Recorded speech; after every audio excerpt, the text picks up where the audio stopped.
Hello! It is Super Bowl Sunday. I am representing the 49ers. We are not in it this year, although we were in it last year. And we did well. We just didn't win. On My Style Speaks, my first guest on the podcast is an amazing woman, a multi-hyphenate.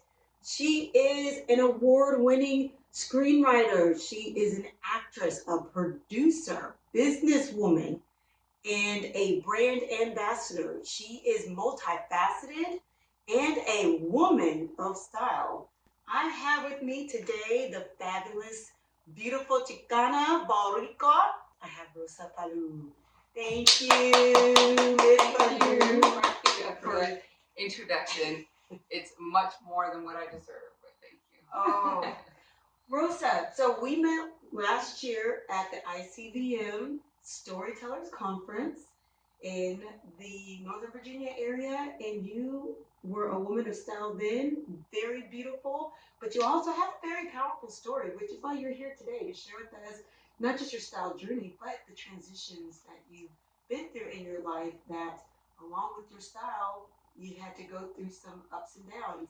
So I wanted to first start with something light and talk about your style. Please give us just what exactly is your style and how did you come to have the style you have today? Well, I build my style always around bling. I always have to have something blingy on. And from there, it grows. I am a shoe hound, and that comes from my dad. I've never met another man in my life who has more shoes that go with each outfit. When we travel, he usually packs a pair of shoes to go with every outfit. And my family's from Puerto Rico, so we go to the islands, and it's usually a couple weeks at a time. So you can imagine that he has a full suitcase of just shoes to go along with. Oh wow, a suitcase with just shoes. With just shoes. Oh my goodness. And he is a Stacey Adams fan. Okay. So he's got the Stacey's. Yes. Okay. The Stacey's to go with every outfit.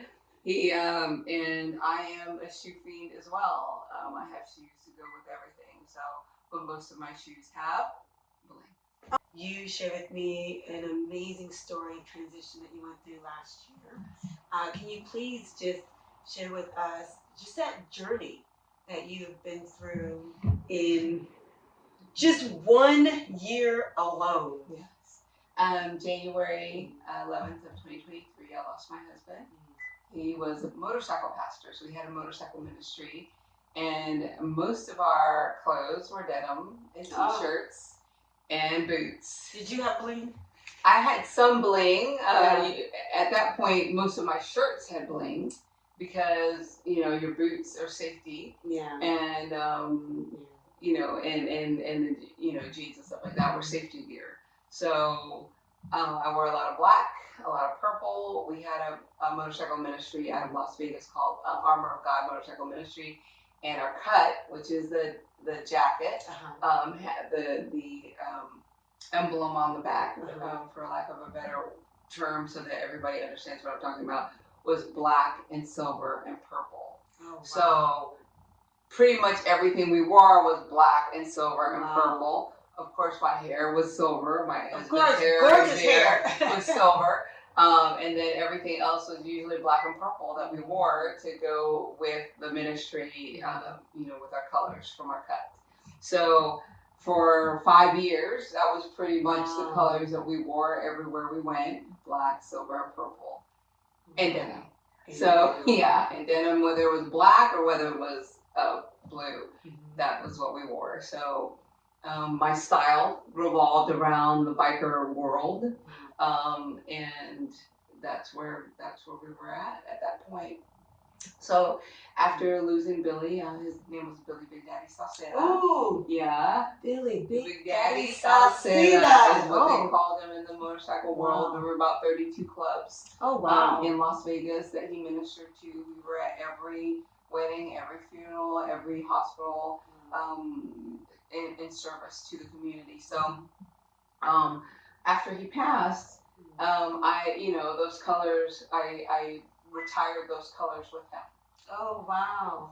Did you have a ceremony to retire the, or? He had his last ride in Las Vegas. Oh, wow. Oh, it's a 2-minute video. So I'll send you that so that you can see what happens when somebody transitions, especially when they honor him.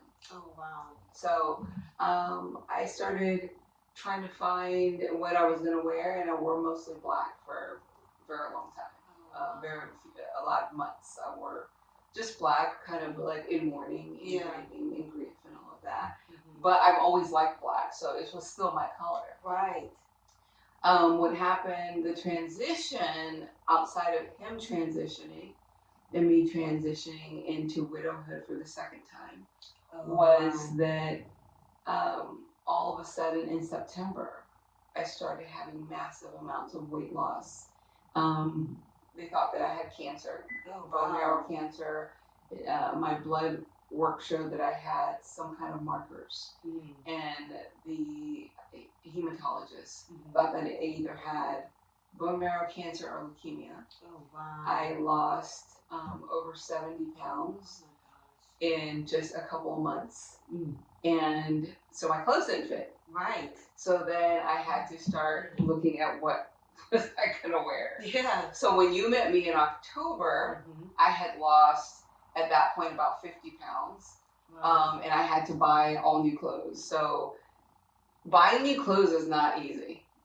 Especially when you don't know what you look like and you don't know what your body is doing and you don't know where your weight has shifted from. So it was more of trial and error of what am I going to wear. So you met me in October, about a month and a half into like because it was like from August to October that I had lost that big amount of weight. Wow. And so I was looking for things that were affordable. It wasn't like I had money to just go out and buy stuff. Right. My shoes were too big because when you lose massive amounts of weight quickly, your feet lose weight, which I didn't realize that would happen. Right. So I was trying to keep as many pairs of shoes as I could because I had a lot of shoes, like I told you I was a So I was putting things, non-slips and things to take up space in the shoes so that I could still wear the shoes until I figured out what was happening and until we figured out if this weight loss was going to slow down, which it didn't for a while.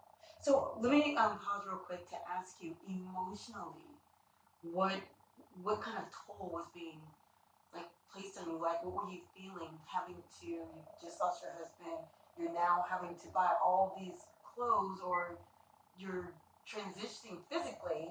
So what was that like emotionally for you? Because I like glamour, I was like, I can't look like on the outside what I'm going through on the inside. Yes. So my road name, and I didn't tell you, my road name was Little Mama.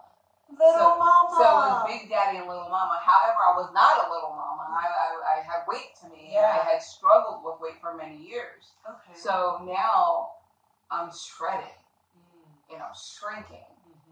And I don't know what, I'm like, okay, but because I work in the industry and I had things that I had to be at, I had conferences that I was speaking at with Oscar winners, and I had conferences that I was with legends in the animation industry. I had to find clothes to wear to be at these red carpet events, and I was like, whew, I do not have the money for all this. So I found a seamstress. I had a seamstress in Texas before I moved to Colorado, and I had to find a seamstress in Colorado where I had to take the clothes that I had in to see what I could salvage. That's amazing. So what can I salvage of these formal gowns and this attire for black tie events and stuff? Yeah. What can I salvage out of this? That's a pivot. It was a huge pivot. And thank the Lord that both of the seamstresses that I had between Texas and Colorado were very, very, very skilled and being able to recreate and repurpose some of my clothes because I just wouldn't have been able to afford it. go for Oh, it, man. right? Yeah. And those were things that were my style. And those were things that Billy had seen that he liked. And I wanted to wear some of the things that I knew that he liked. Yeah. Because he liked me to look like a princess when I could. Yeah. Because in the in the biker world, I really couldn't. Right. You were in that. denim. Yes, I was in denim. And I did have some denim formals. Like I have some denim formals that I have. But I wanted to use whatever I could that he had seen. Yeah. And I haven't worn yet. Because you can't really repeat a lot of stuff. Right. So that's what I did. And I, and if it didn't have bling on it, I had the bling shoes and the bling purse and the bling makeup and the bling spray across my body and the bling, the glitter, the silver glitter in my hair so that my hair would bling. Something always had a bling. Yeah. Like either I had stones on my face or my lip gloss was, totally, glittery or whatever. So that's the one thing that I always kept of my style of. That's awesome. Because Billy always said, you're like a shining star. You're like a shining star. So there, or my nail polish or something. Yeah. Something. Well, let me ask you this, and you just mentioned that Billy said that you're like a shining star. Is that what the bling meant to you or symbolized to you, and why that was so important to continue to incorporate that into your style? Yeah, because I've always been like glittery and star, that kind of thing. Yes, and he liked it, and and he always wanted me to amplify that. Oh wow! Now, when I met you, you hadn't started really acting yet in film. You were not a brand ambassador, and you were not producing a film. No. And since we've met, you have just blown up, and I started seeing you everywhere. I was like, wow. What in this new phase where you are becoming more visible and you are more doors and opportunities are opening up for you? How do you foresee your style transitioning in the future as well as your life? And how are you balancing this newfound, I want to call celebrityism. I mean, you may not say it's celebrity, but you're on that trajectory. So I'm just curious, like, how are you balancing and handling all of this newfound visibility? Well, definitely, I'm not walking.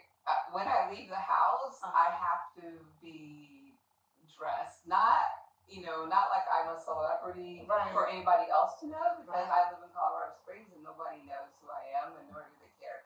But I'm carrying myself. There you go. As though at any moment somebody could take a picture, and I have to represent what it is that I'm doing. That's right. So even though no one in Colorado Springs knows that I own a production company and have just acted in a couple movies and one that ended up in the Hollywood trades, and that I am actually filming my own movie in 3 weeks from now. Wow. I'll be filming on the second day. It'll be the second day of filming 3 weeks from today. And that I am meeting with people and collaborating with people on their films and their stories, so that I can help write them, and then we can bring them to life and all those things. But I have to carry myself daily, as though, and it doesn't mean that I'm in a full face of makeup, because I only like to wear makeup. She blinged out today. She is blinged out. I only like to wear makeup when I have to do something. Right. But that I'm no longer wearing my cut-off sweats, which Billy used to hate, whatever. Having cut-off sweats in public and stuff like that. So I'm making sure that when I step out of the house, there's that my style is showing. You're speaking. Yeah, that's right. So my sweats now are my little velour outfits, like you saw these. I sure did. I was like, come on, Jennifer Lopez. Yeah. Shoot.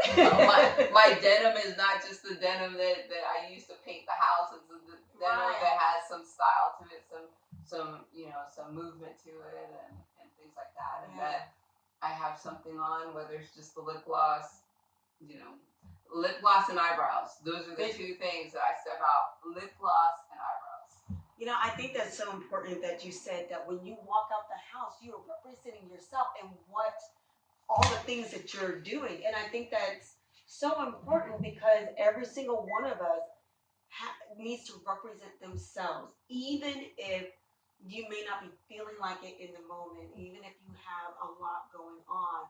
You are still fearfully and wonderfully made, and that should be seen as you walk out of the house. Yes. So I'm so grateful that you are saying the very things that I believe in, and that's what I've been trying to tell women for a long period of time. Like that is so important to show up for yourself because you are a walking billboard. Yes. And speaking of the projects that you have been a part of and are part of, is there anything that you would like to tell our viewers that you're working on right now? I am going to be starring in a romantic comedy, and What is it called?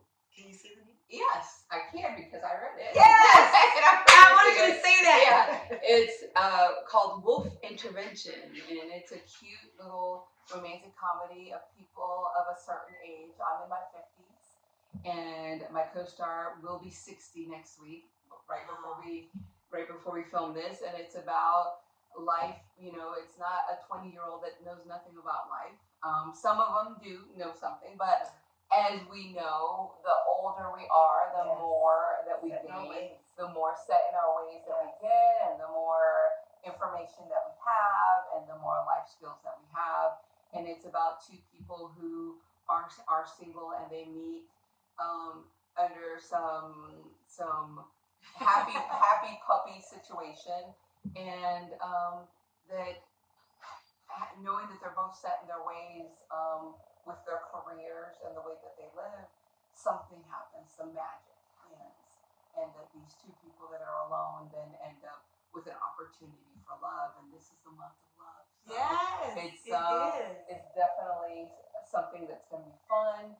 It's not it's not Hallmark's normal same three actresses. It's people who look like us, yes, and people with gray hair, and people that have been through some things, and have to adjust to each other in order to be together. So yes, and look, it's never too late to find love. It's never too late to start again. It's never too late after divorce or the loss of a spouse or whatever it may be, whatever walls have been built up. Love can come at any time when we have prepared ourselves and prepared and opened our hearts and our minds to possibilities. And as long as we are willing to learn, and as long as we are willing to be vulnerable, love can happen. I love that. I love that you're also a brand ambassador. Would you like to speak more about that? I am a brand ambassador for two companies. Yes, you knew about one. I knew about one. I haven't done my photo shoot for the second company, Okay. but the first company, it's called Just Strong, and it's a women's workout athletic gear company. And I never thought in a million years that they would select me because, first of all, I don't work out. And I don't like to work out. You're not supposed to tell people that.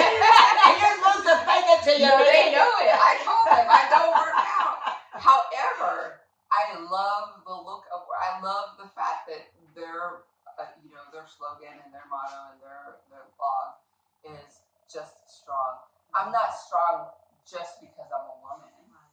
I'm just strong. I'm not strong because I'm an athlete. I'm not strong because I survived things. I'm just strong. So they're out of England, in the UK. Oh, wow. And I love their, my photo shoot had me in a workout, workout bra and shorts and stuff. And I'm like, this is what you get. I don't work out. But I'm just strong because I've survived some things. I've moved some things. I've moved post forward through some things. So that's the first one. And the other one is love. It's called Love. And it's about loving humanity and loving the things that have been created by God. And so it's out of California. And Roy Bolanos is the representative of that. He's an artist. And basically he's taken his artwork and made prints to clothing. Oh, so wow. Yeah, so my photo shoot will be and probably right after I get back from the shoot to do that, so I can start posting that and really spreading the love. That's awesome. Now, real quick, your production company that you just started, please tell us the name of that so we can keep our eye open for any future projects that you have going on. Resilient Life Productions. I love that. And just like the rise of a phoenix out of the ashes, that's what it represents. Resilient life of moving forward through those things in life that we go through, and making things beautiful out of things that bring you that are setbacks or bring you pain or anything like that, but making things beautiful because you only get one life. That's right. So we have to make the best out of it, regardless of the things that have happened. If we just sit in the ashes, nothing happens. Oh, nothing if changes. we just sit in the ashes, nothing happens. If we just sit in the ashes, that's powerful. Nothing happens. You have to move. Yeah, and that's all God. Yeah, it's all God. Oh, I and love it's that. trusting Him. And it doesn't mean that you don't get mad at Him and that you don't understand what He's doing and that you can't see what He's doing, but you trust in Him and be real with Him through the process. Yes. Because anybody can say, "Oh, it's all fine. God's got me." Yeah. When you're in that, when that fire is burning and burning down your house, and you're watching it happen, and you're like, "God, where are you? Yes. Where are you? What did?" And then the self blame. What did I do? Thinking that you did something to deserve all of this, but it rains on the just and the unjust. Yes. So it's things of life, and He will always bring us out stronger, and He will always bring us out. An interesting thing of one of the members of our motorcycle ministry told me, because Billy, everyone in Las Vegas that knew Billy knew that I was his queen. They're like, he loves, and the motorcycle world is not like that. The motorcycle world can be very, very different when it comes to relationships. They call their wives that ride on their bikes old ladies, and there are certain clubs where they share their spouses and things like that.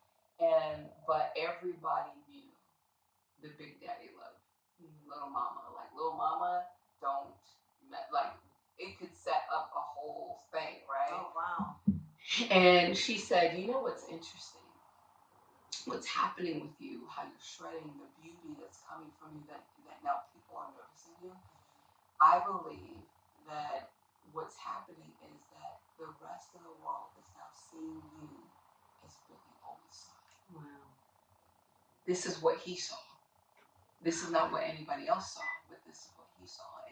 And now God has allowed people to be able to see that, which I take that to heart, because I'm like, wow, that He saw me in this form, and I never even saw me in this form. So. That is amazing, and I want to thank you so much for coming on here as my first guest, being willing to fly to Colorado. From Colorado? From Colorado, yes, from Colorado here, and spend time with me and all of the things that you have given up, put aside, pause, just to be here with me. I thank you so much. And I just have one more question. Oh boy. Can you please share one style tip for our viewers that they can use, Miss Bling-a-ling-ling? Well, besides, if you like bling, I think that be authentically you. Be authentically you. My style changes from day to day. I would have never wore pink. Let me tell you. And she's looking hot too, Mama. Come on. My mom put me in pink all my life while I was little. My name is Rosa. Rosa means rose. It also means pink. And because of my skin tone, she always thought that pink was my color. Could not stand pink at all. I understand. And could not stand roses and could not stand pink. Really? Not roses either. Because it was the easy. It was the easy. Yeah. And I was like, I'm a little more complicated. You are feisty. So I wore pink today. You know how happy my mama would be? Well, she will be when she sees a picture that I wore a pink dress. Yes. But I did this because it's Valentine's Day, the month of love. Yes. And to give the contrast of red and pink. Nice. And yes, and Galentine's. Yes. And Valentine's and all those things, and puppy kinds and all those things. So I wore pink today. Don't be afraid of things that you don't know as far as your style. Try it. Try it on. See, you might feel great in it. Yeah. It might wake something up. So don't be afraid. Yeah, don't be afraid to try something new. So.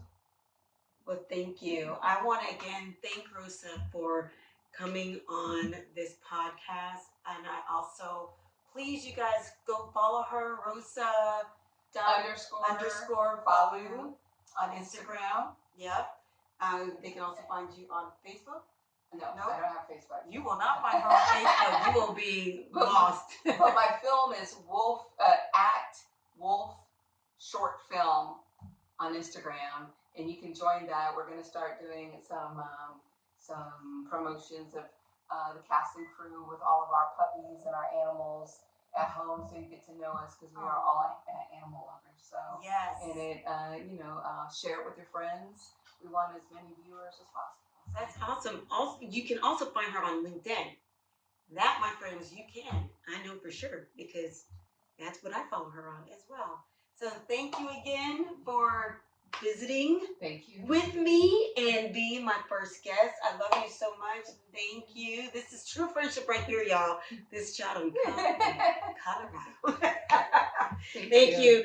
Bye. Happy Valentine's. Happy Valentine's Day. Happy Valentine's. And don't forget to let your style speak because you are fearfully and wonderfully made.